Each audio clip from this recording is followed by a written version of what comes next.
Isang mapagpalang araw. Ngayon, meron tayong panibagong kwento. Ito ay patungkol sa isang mayamang lalaki. Napakayaman niya. At siya ay master. Siya ay amo. At meron siya mga servants, katulong. Isang araw, ang mayamang lalaki na ito ay nagpasya na umalis sa kanilang lugar at pumunta magtakbay sa isang napakalayong syudad.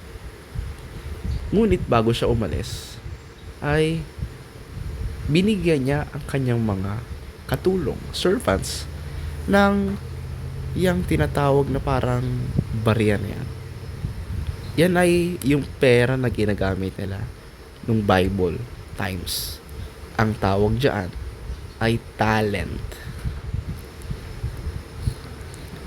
Kaya ito, mayamang lalaki nito, ay binigyan niya ng kanya-kanyang mga talent ang kanyang mga servant. Ang isa ay binigyan niya ng 10, kung bibilangin nyo. Ang isa naman ay binigyan niya ng 5. At ang isa ay binigyan niya ng 1. Pagkatapos ito, umalis na ang kanilang master.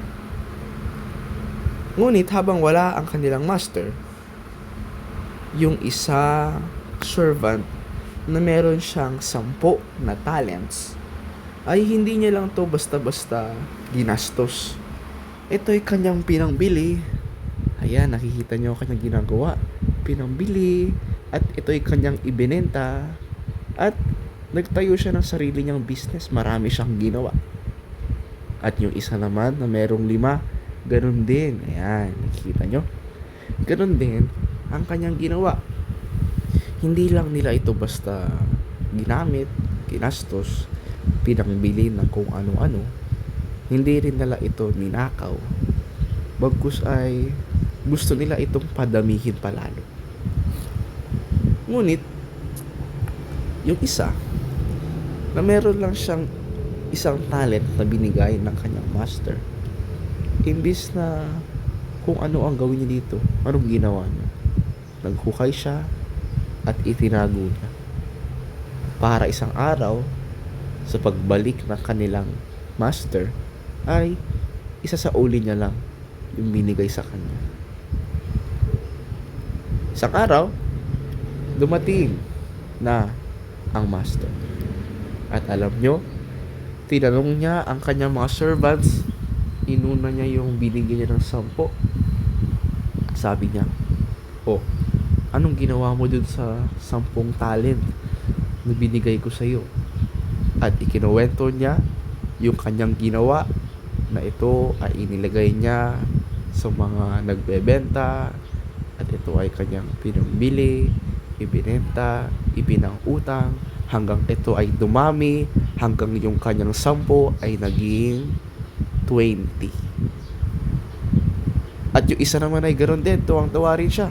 Yung merong 5 talents, ang kanyang 5 talents ay naging 10, na doble nila. Kaya dahil doon, natuwa rin ang kanilang master, at sabi ng master sa kanila, "Well done, thou good and faithful servant." Magaling, very good. Ang galing ng ginawa nyo. Dahil kaya ng ginawa nyo, ay bibigyan ko pa kayo lalo ng mas maraming mga talent. At meron ako ditong bahay, meron ako ditong syudad na pagmay-ari. Ikaw ang mamumuno dito. Ikaw ang magiging barangay captain dito. Ikaw ang magiging mayor dito. Ikaw ang mamumuno dito sa isang syudad na meron ako. Dahil kayo ay naging mabuti.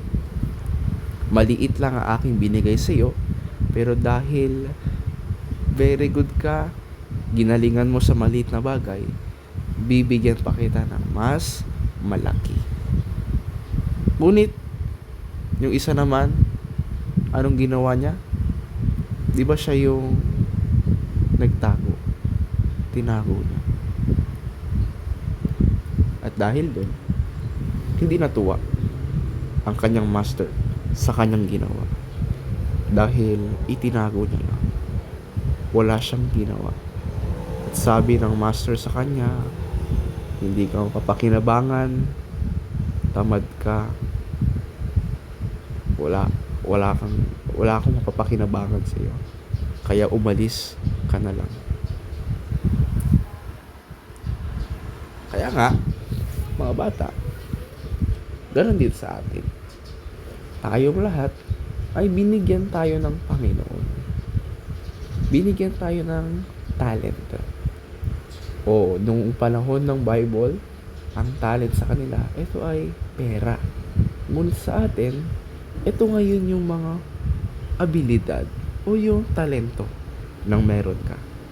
Siguro iba sa inyo ay marunong kumanta, marunong mag-drawing, magaling magsulat, magaling magsalita. Kaya nga, dapat yung mga talent natin, ito ay ginagamit natin para sa Panginoon. Hindi natin itatago. Kaya huwag nyo sasabihin, ay nahihiya ako pumunta ng church, ay tinatamad ako, ay ganito kasi may iba akong gagawin. Hindi dapat gano'n. Kasi hindi matutuwa ang Panginoon.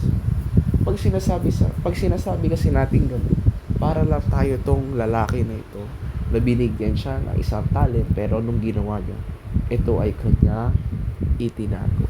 Pero itong dalawang ito, binigyan sila ng mga talent, at ito ay hindi lang nila tinago, ito ay kanilang ginamit.